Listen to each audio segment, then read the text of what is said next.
opinion, I do think we need to be careful in terms of what we say and get a message out there. But I really don't think we should turn our back on $17 million. Really anything that should help. Okay. Let me get back to my agenda.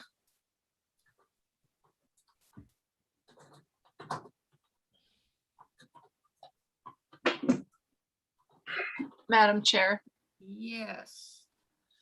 I just, one response to what Senator Sorokin just said is that my reading of what her email said is that it also might not be $17 million.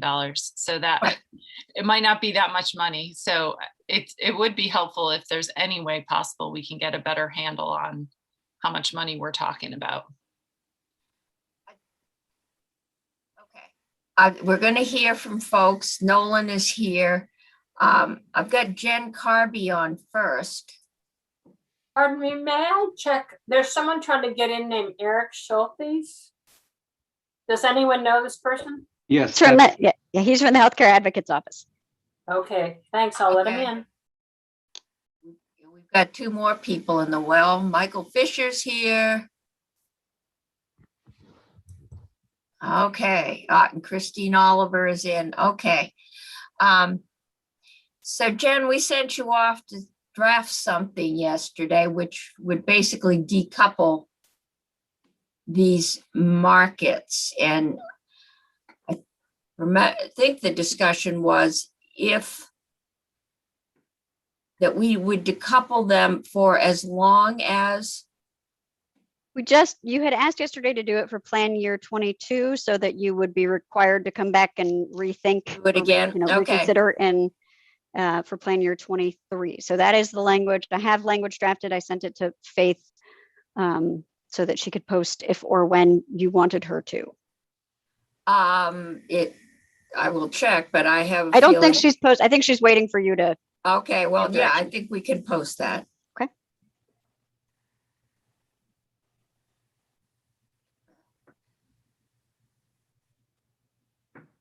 It'll take a few minutes. It'll take a couple minutes. Okay, I'll have to wait for my refresh button.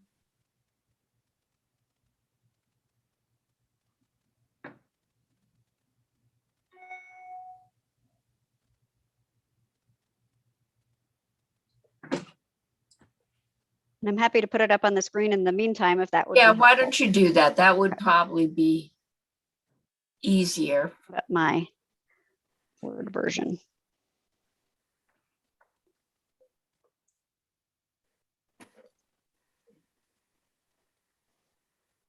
Okay, you should be able to see that. I'll make it a little bigger. It is done as a committee bill, but of course you can put it wherever you see fit. But the statement of purpose is that the bill proposes to require health insurers offering health benefit plans through the Vermont Health Benefit Exchange to offer separate plans to the individual and small group markets for plan year 2022 and to apply community ratings separately to the plans. Somebody needs to mute. Okay. All right, then we would have, so the title of the act is an act relating to separating the individual and small group health insurance markets for plan year 2022. That's also what this first section is. I gave a purpose, wasn't sure if you wanted it, but I thought it might be helpful.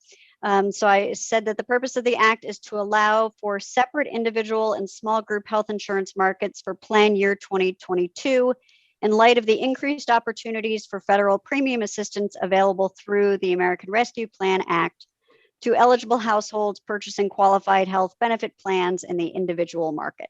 So framing that. For definitions, it just piggybacks on existing definitions that we use in the exchange statutes, the one actually that is specific to the individual and small group market plans. And then in subsection C, we have separate plans and community rating. This would say, notwithstanding any provision of that section 33 VSA section 1811 to the contrary, for plan year 2022, a registered carrier shall offers separate health benefit plans to individuals and families in the individual market and to small employers in the small group market.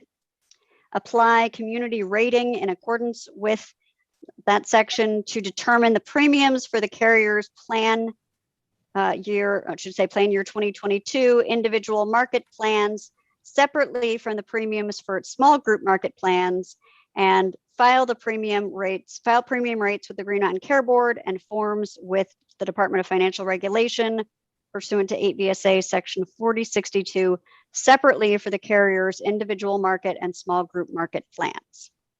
And it would take effect on passage. We add in 2022 here. And that's it. Okay. So I can take that down. Maybe you have it available now. Okay, so committee. Yes. It is.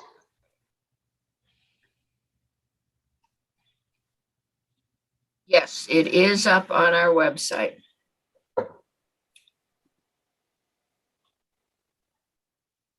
All right. So committee, any questions for Jen at this point? All right, thank you. Sure. That, what sounds very simple gets complicated. Okay.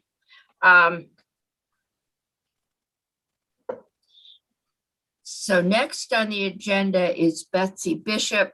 And Betsy, I guess we have gotten a follow-up email from Robin Lunge and the Green Mountain Care Board saying, be careful what we promise. This might be less of an increase than an actual decrease, but I assume if we do nothing, it could go up. So the floor is yours. Thank you, Madam Chair, and hello, everybody in Senate Finance today. My name is Betsy Bishop. I'm with the Vermont Chamber of Commerce, and it probably comes as no surprise to you that we support you folks moving forward with this proposal. I'd like to just say thank you to the healthcare advocate, Mike Fisher, for bringing this to our attention, to your attention. I think it goes to show that, healthcare is expensive no matter who's buying it, whether that's an individual, a business, a big business, a small business, a government. We're all paying a lot for healthcare because we all expect a lot. And I think in this pandemic year, it has really showcased what a really quality healthcare system we have and how nimble that we can be in our healthcare system. So we support the decoupling of the individual market from the small group market. I think ARPA gives us a really unique opportunity to help small businesses and save them money without seeing rates increase by the individual market for individuals paying for their own health insurance, or see a particular tax increase to afford this. So I think ARPA is giving states and municipalities a whole lot of support in a lot of different ways. And I think this is not something that we had anticipated, but it would certainly be welcome. I'd like to address the estimate, the 17 million, is it 17 million, is it not? Should we go slow and get an exact estimate and do an actuarial analysis to know that? My recommendation would be to let's do something good here. Let's take advantage of what the feds have given us through ARPA, and let's move swiftly here. The estimate, how much it is, I don't think it's important. If this is 17 million, I think that's fabulous. If it proves to be 10 million, it's fabulous. If we're talking about some sort of a decrease in health insurance costs for businesses, it's meaningful to get it done in 2022, as opposed to a strategy where we wait, we get it exactly right, we get an estimate, we do the actuarial analysis, and then we put language in that says, and maybe if the feds are kind to us again, we can do this for 2023, where there would be no savings of any amount. So I encourage you to take advantage of what's on the table now. and to do that. And I think, it's all in how we talk about it. Is there 17 million on the table, or is there millions on the table? I think it's fair to say there's something on the table, and we often know that there's fluctuations in the healthcare market. So I think we would be supportive of that. It was great to hear both of the insurers testify yesterday that if this is something that you would do, that they could do it, that they could move swiftly to file that within that time frame. So I think that's helpful. I'd also like to just address a little bit about why there is this need. There's always need to lower costs in health insurance, no matter, again, like I said at the top, no matter who's paying for it. But this pandemic year has been incredibly difficult for businesses who have been closed due to the pandemic for a lot of reasons that are not their own. We've seen that impact on their workers. We've seen that impact on their businesses, on their communities that they serve. It's just been tough. And I think Senator Sorokin has certainly been in the committee, along with Senator Brock, hearing about this from businesses on a regular basis. And you folks were instrumental as a legislature last year and as the Joint Fiscal Committee to provide grants to businesses, and really generous at about $340 million to businesses across the state. And that seems like an astronomical number. And of course, everything that we're talking about these days seems like an astronomical number as it comes from the federal government. But to be clear, that was about half of what the loss was for a 6-month period of time from March last year to September 30th of this year.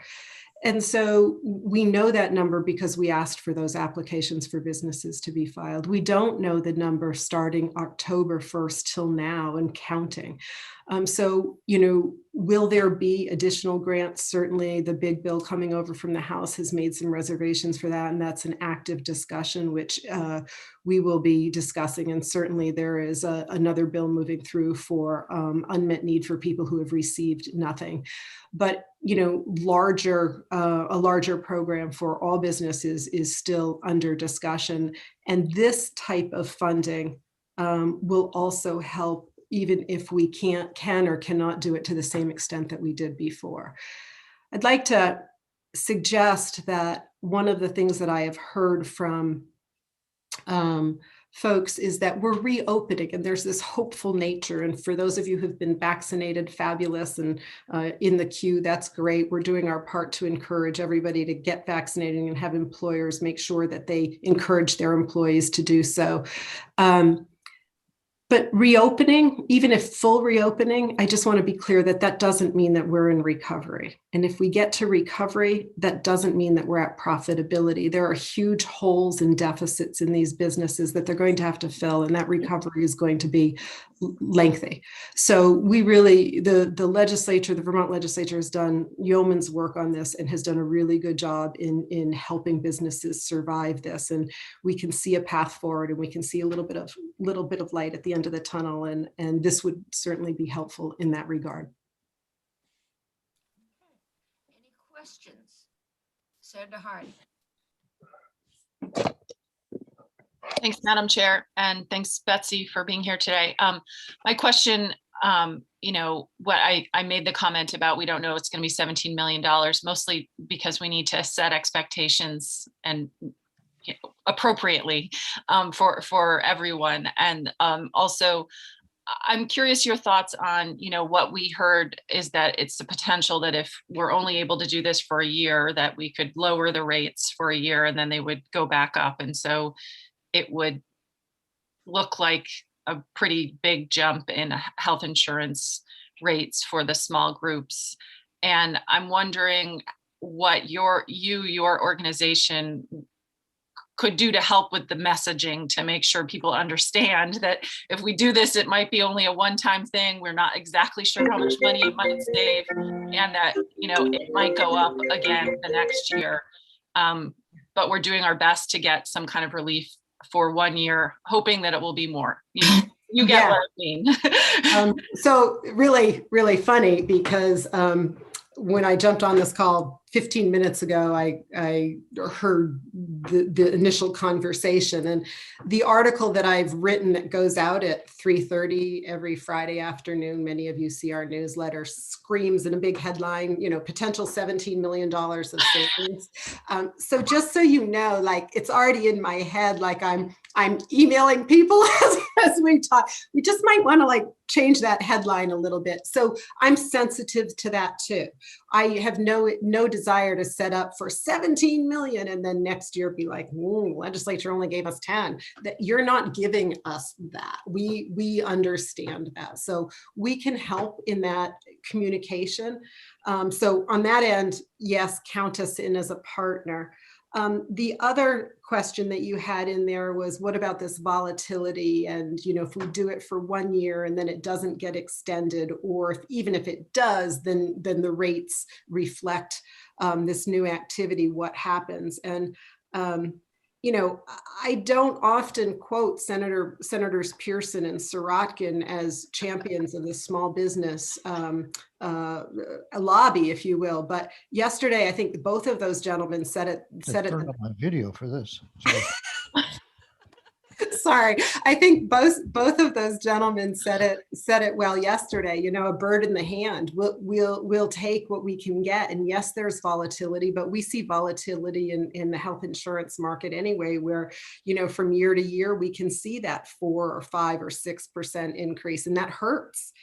In this way, there is likely, more than likely, a substantial savings of some amount in the millions, shall we say.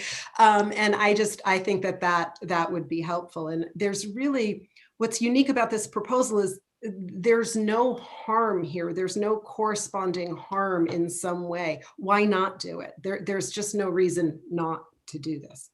So you're comfortable in a year you won't have a headline that says legislature gives $17 million increase in health insurance premiums, because that's maybe what we're talking about, is a 1 year decrease, and then the next corresponding year we're back up to where we are.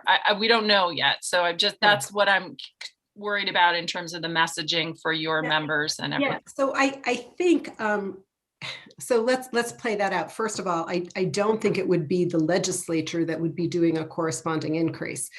If the feds don't extend this ARPA protection past 2023, the rates would, and even if they do, the rates could go up, but it has nothing to do with the legislation that ends up passing or not. It's either up to the feds to do that, and your legislation would recouple, but the rates can change. Let's just say the feds extend this premium protection, and therefore the legislation says we extend the decoupling, because then those filings get done through the regulatory process, and those rates can go up even if you do nothing else. So we understand that that's part of the process. As far as what a headline or a messaging would say, we always report on when rates go up or when rates go down. We say, it's unfortunate that healthcare is still expensive and they're going up whatever X% this year.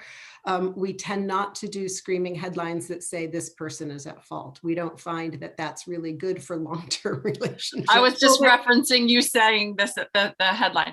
Well, as long as, as long as it's, we're all clear on the sort of uncertainty of it and the sort of ambiguity of how much money we're talking about and what might happen in another year. That's mostly what I want to make sure that we understand that. I think we understand that. And I do want to come back to one point, and that is the language that Jen Carby shared with you. I think it would be interesting if you maybe figured out a way to have less work for yourself. So maybe you could have language that says we're going to decouple this. And if the feds change this, we come back and look at it so that it could continue as a decoupled market, rather than a decoupled market for 1 year but still allowing you to come back and look at that. But if the feds just extend it, there would be no action on your part. So it's just a flip of how you do that, as opposed to an end date, and then you have to act again. Okay. Senator Pearson? Thank you, Madam Chair. I guess I'm not sure I totally agree with Betsy on this question of we won't be held responsible if there's if we have to recouple and come back at it, because ultimately what would in that scenario drive rates up will be our decision to recouple, as you said. So unless maybe Jen would tell me that I'm misunderstanding or something. So I mean, you can read the newsletter now. A legislature playing games with small business group plans. You know, we expect a $15 million uptick. Like, I'm not asking how we'll get protection from that, but there is going to be a move required that will fall to us, unless I'm totally misunderstanding something. Always has been. Okay, Senator Sorokin. Yes, I want to pick up on the same theme that Senator Hardy and Senator Pearson said. I would have problems with this bill if there wasn't an automatic recoupling if the feds don't come through. I don't want us to be in a situation where we have to work to put that back together. And if we go in that direction, we get accused of raising other people's rates. So if we want to do this for 1 year, we should go into eyes open. And I totally agree with the other two senators that there's a great potential for us getting blamed for this in the future. And I think I would like to see some statement in writing from the business community now as exactly what they're asking for and the risks they're accepting. So if this turns around on us, we have that piece of paper in front of us that they supported that with the full knowledge that this was a possibility. We do Yeah. have a recording of this session. Yes, we do. The public record and the transparency is all there. I guess I want to be clear that for years I've been before this committee and many others talking about the individual market and the small group market, and we have been staunch advocates for keeping these markets separate. That's not a surprise. We've lost clearly several times on this discussion. And this is coming back, no kudos to us for doing it. It's obviously because of the feds and the premium protections for the individual market in ARPA. So we've been strong supporters for decoupling the market for this very reason. The additional money that businesses pay in do subsidize and lower rates for individual market. That's pretty clear. It's why the state has done that. So it's hard for me to back away from being a staunch supporter for something that we've been looking for many years. However, I will say there's the blame game that you folks are pointing out. I just want to say that there is a real possibility in every year, regardless if the legislature does something or not, rates can go up, even if the markets are coupled. So it's not just the action of coupling the markets that would then subsequently increase the rates. There is a real possibility that ARPA gets extended in this way. You stay decoupled and rates go up. You would have done nothing, if you will, and rates could go up because that first year of rating a new group often results in a decrease. We've seen that many times over the years. So the people who get the blame most in this, it's not the legislature, and it's not the governor's office, and it's not even the regulator. It's often the insurance companies who get blamed. So I just, I put that out there. We've been around this many, many times. As someone who's been around that course table, whatever it is, as many times as I think Betsy has. Still here. We did this 3 years ago with the association, and I mean, the feds pulled that market out. If I had to worry about who was going to get blamed every time, we'd never move. I think you decide what the right thing to do now is, what the right level of risk. We've got a public record here. I don't think there's any doubt that insurance rate, and now we're in a time of pandemic where we've put off all kinds of co-pays and but at some point that bill's going to come in and we don't know. But this is a way, it looks like, to give at least some temporary relief, mostly to small business, as they're coming out of the worst business cycles since the Great Depression. It might even be worse than that. And if we just keep rates from going up, or not going up as much, it's something. No promises. This is, we're going to try. And who knows what the feds might do next. I mean, healthcare is all over the place right now. But I think there's good intentions to do something. But what's possible in Washington, I have no idea. I agree. I got with enough that. trouble with what's possible in this committee. So anyway, any other questions? All right, then we're going to go to Christine Oliver, Thank you. who's also been around this table several times. Yes, I have. Madam Chair, members of the committee. My name, for the record, is Christine Oliver. I am in this capacity the Senior Vice President for NFP, which is a national broker organization, and a consultant to BRS, which is a local organization, association of small businesses that tries to bring services and benefits to small businesses throughout Vermont. I'd just like to say, I completely agree with everything that Betsy said. I appreciate Mike Fisher bringing this to the table.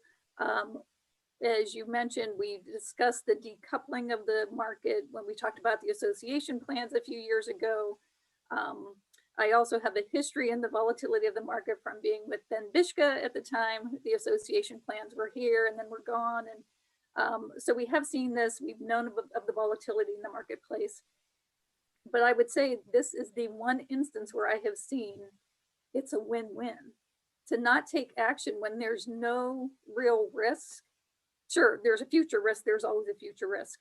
But right now, that individuals would not be harmed because they're going to have the tax credits and small businesses could save. Small businesses who are coming off of, as you mentioned, the pandemic, where we saw are the businesses that we represent, and I'm sure other businesses that we don't, Betsy can attest to, they struggled through this pandemic.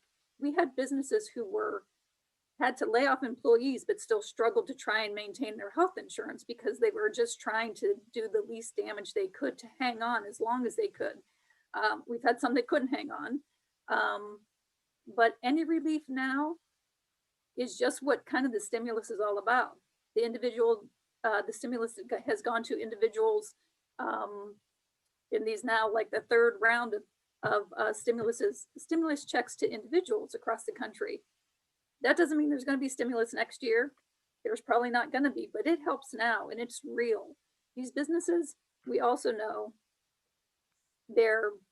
so salaries are the biggest expense. The next biggest expense for these businesses are the health insurance and other benefits that they provide. Yet they try to bring the best packages that they can to their employees because they recognize their employees are their best resources and they're trying to do the right thing. So any relief for any amount of time would be welcomed.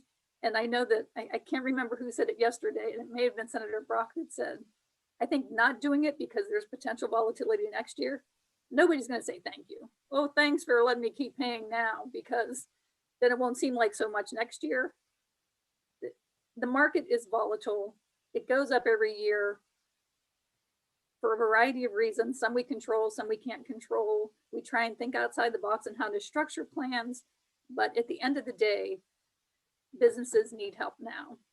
And we agree with Mike Fisher. He and I have had this conversation for years now about who should bear the brunt of subsidizing individuals in the exchange marketplace.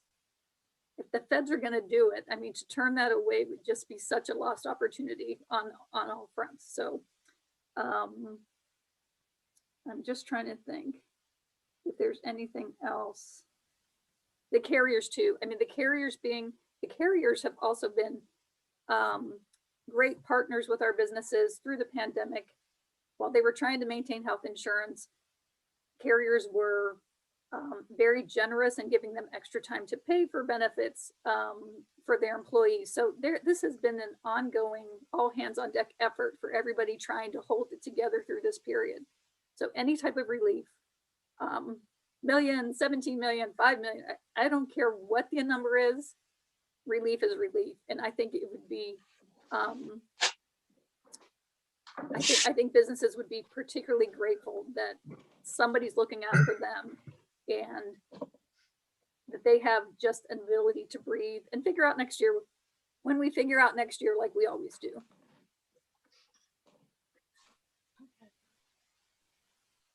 Any questions? Okay. I'm sorry, Senator, may I just, with respect to Yes. the actual language, Yeah. Jen, it talks about separate plans for the individuals and the businesses. And again, I just saw it when you put it on the screen, so I haven't thought about it more than, a minute, but the plans are actually the same. The rates would be rated differently, but the plans that are offered are pretty much the same. Okay.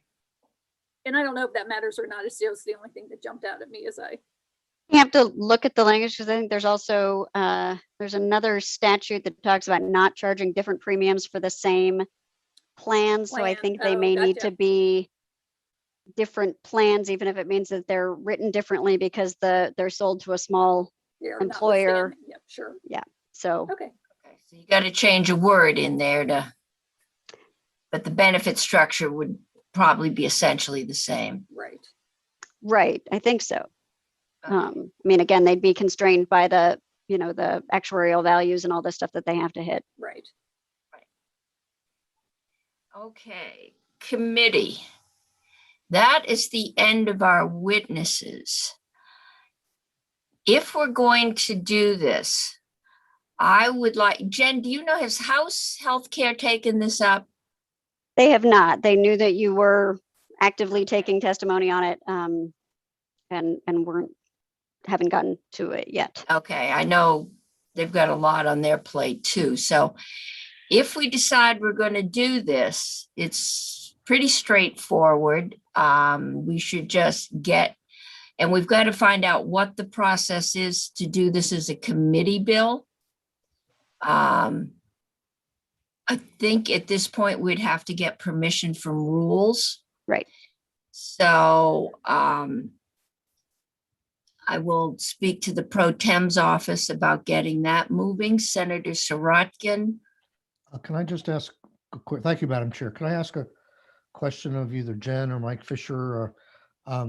So the way the bill is drafted now, if the federal largesse or assistance or beneficial policy goes away in 2023, do the markets revert to where they were, or do we have to take affirmative action to do that? You would, if the more generous benefits went away, you would have to take no action. This is just for plan year 2022. It notwithstands essentially the merged market for plan year 2022, sets it back at the merged market for plan year 2023 and beyond, absent additional legislative action. Okay. I don't know if it's appropriate, Madam Chair, but would it be okay for Mike Fisher, if he's still with us, to He's here. He's just lit comment up. on this proposal? Madam Yep. Chair, Floor is yours. thank you, Mike Fisher, healthcare advocate. Yes, I think this construct works. It requires the legislature to come back and take a look at it next year, which I think is a really, if it makes sense to continue it, which I think is a really good thing. A few people have mentioned how much the ground is shifting under us. We think we know what we'll be dealing with next year, but we don't really know. I think it's a great construct, and I support it. Okay. Okay, Betsy, you have a question, comment? Yep, I just wanted to clarify. So if the feds don't extend, then no action's needed because it's just for 1 year. That makes sense. If the feds do extend, could you think about doing the same thing in the sense that if they do extend, then this construct continues? Either way, you can always delve into it if you want to. What that prevents is likely we're not going to know in January of next year whether the feds extend this. They take their time all through the spring months as well. At least that way, if they do extend late, like April, you've got language in place that just allows the decoupled market to continue. And I think that gets back to what's the default. And I have a feeling that you two might, as traditionally, disagree on that one. No, I actually might agree on that if it's worded in a certain way. It's- If assuming, I mean, it's true, we can always come back and look at it, but it's 10 times harder to pass legislation than to kill legislation. Which is So my what is the default? The default's one way if the feds discontinue the benefit. There could be a default another way if the feds continue the benefit. And I don't know enough about the subject, whether the sands could shift enough if the feds continue at that. We'd still want to be looking at this again. I don't have opinion. I don't necessarily disagree with Betsy on that.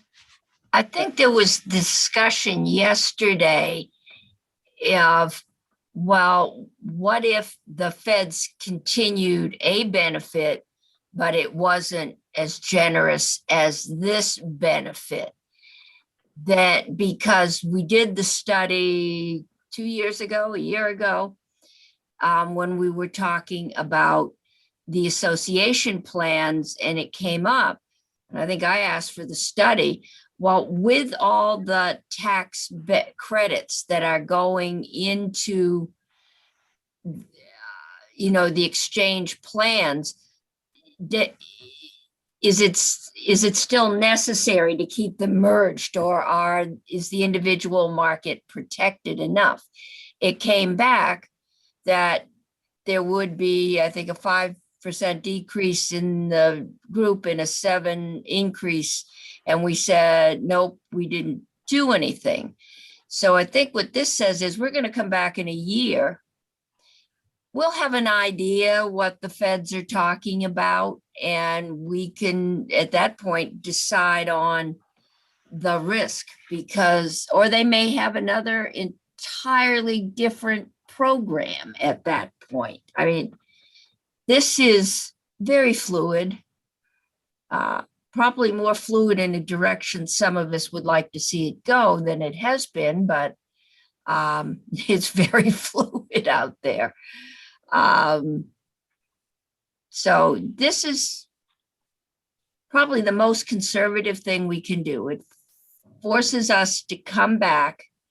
If we cut it and then we come back next year and they've played with the rates, then the headline will be Senate remerges market.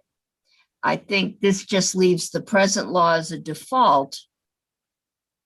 And I think it's quite clear that if the present program continues, we'll just extend this and we'll have a better idea of the future. If there's different numbers in play, then we can make a decision at that point.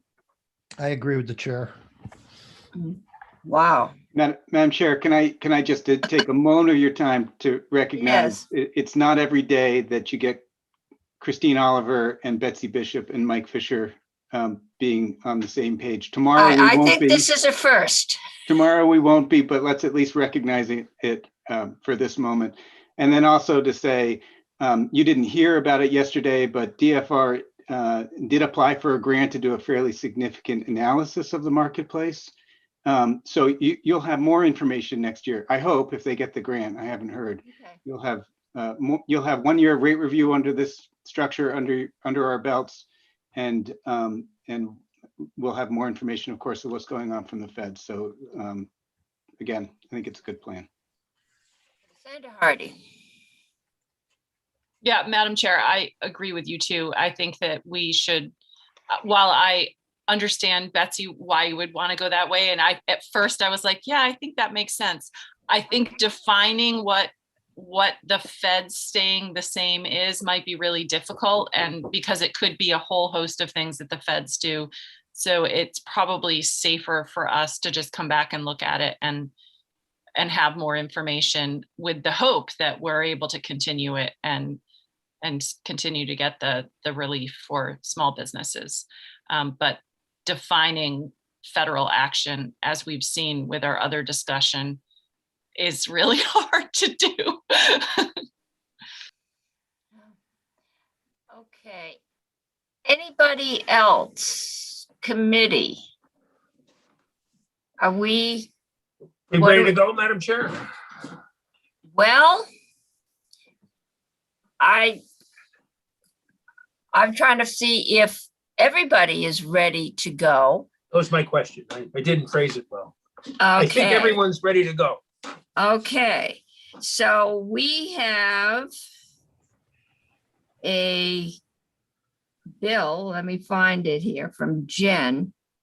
And this is ARPA federal tax credit, draft 1.1. I actually made it 1.2 because I fixed that typo where it should have had 2022 in it. Okay, so we got 1.2, and this is a drafting request. I can't remember the last time we did a committee bill. Is there a particularly way a motion should get phrased? You just use So- the drafting request number instead of the bill number. Okay, so it's drafting request 21-0983 draft 1.2. Is anybody ready to make a motion? So move. Senator McDonald has moved. Is there any further discussion? Madam Chair, sorry, Yes. it's Senator Pearson having technical difficulties. We certainly have the option to move a committee bill, but it's an S bill at that point. And I just wonder, given the tight timeline of this project, if it's worth exploring any H bills that are moving that we could amend this to. And I don't know the answer. I haven't done the work, but a committee bill would, then be introduced and then take another day to be on notice, et cetera, et cetera. So wouldn't have the opportunity to move until at the earliest. And then probably as a crossover challenge, although. Yeah, it would Could have be to go overcome. through rules.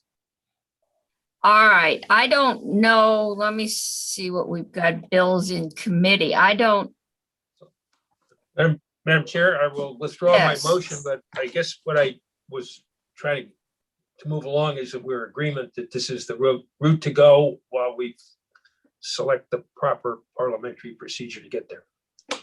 yeah, we don't really have any H. Senator Lyons, or I'm sorry, confusing my chairs, Senator I Cummings, know. I'm really It's sorry. been a long day and we're, Together a I was lot. just, well, I was thinking about our morning committee to see if there's any, we have some H bills there, if there are any that are relevant. I don't know, Jen, if you can think of any, but, and also my suggestion yesterday of that miscellaneous insurance bill, that is an S bill that's over in the House, if they would be willing. Well- I don't know how fast they're moving that though, but That's what I was wondering. I assume that's in Commerce. yeah, I would assume so. It's not controversial. It's, it's the. Yeah, well, that's captive where, and- if we'd known about this 2 weeks ago, we would have put it on there. So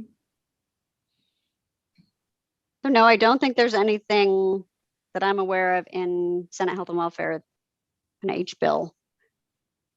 That would be It's none of germane. mine.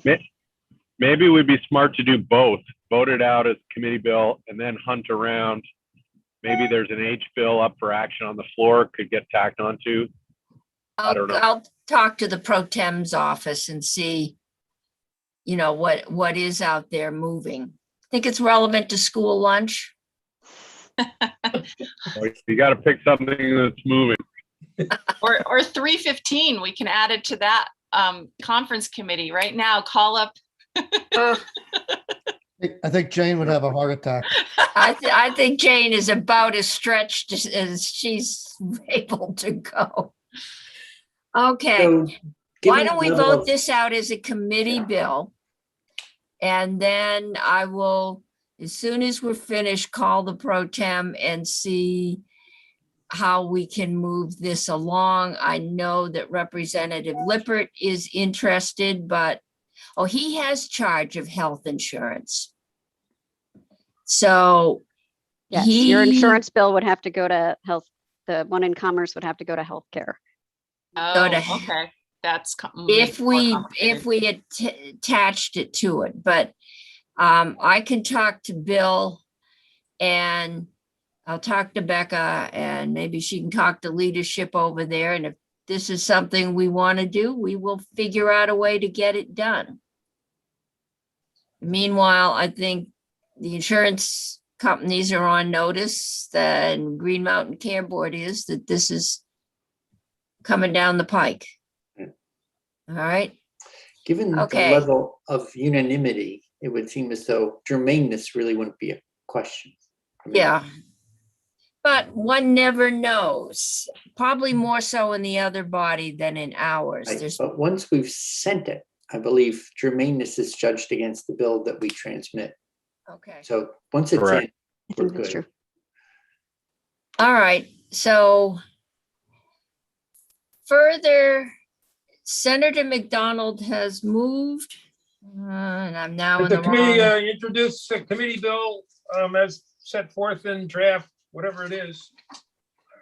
90, yeah, that's what I'm getting back to.